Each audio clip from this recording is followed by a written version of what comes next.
je vous parle de Sucre Noir de Miguel Bonnefoy.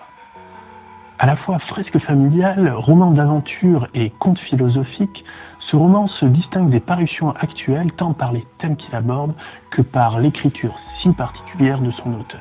Miguel Bonnefoy est un jeune auteur français d'une petite trentaine d'années qui a grandi entre le Portugal et le Venezuela. Une de ses particularités est d'avoir publié ses premiers écrits en langue italienne.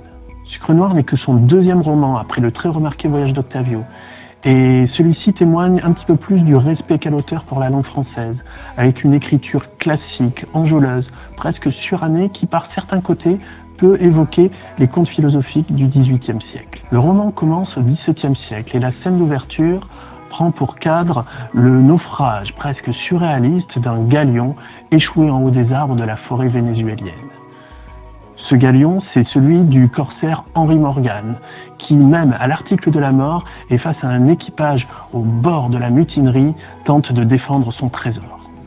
Une ellipse s'ensuit et nous nous retrouvons 300 ans plus tard exactement au même endroit au sein d'une exploitation de canne à sucre, celle de la famille Otario et de leur fille Severina.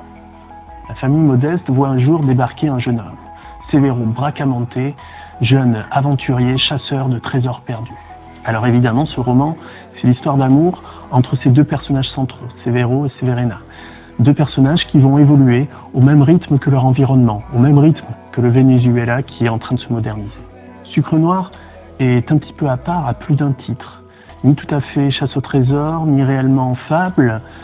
Il réussit à allier à la fois aventure, poésie et des questions beaucoup plus profondes, le tout servi par l'écriture précieuse de Miguel Bonnefoy qui, on le sent, doit aussi beaucoup au réalisme magique de ses aînés sud-américains, Garcia Marquez, Borges, et qui, comme eux, laissent pointer parfois le fantastique là où on ne l'attend pas.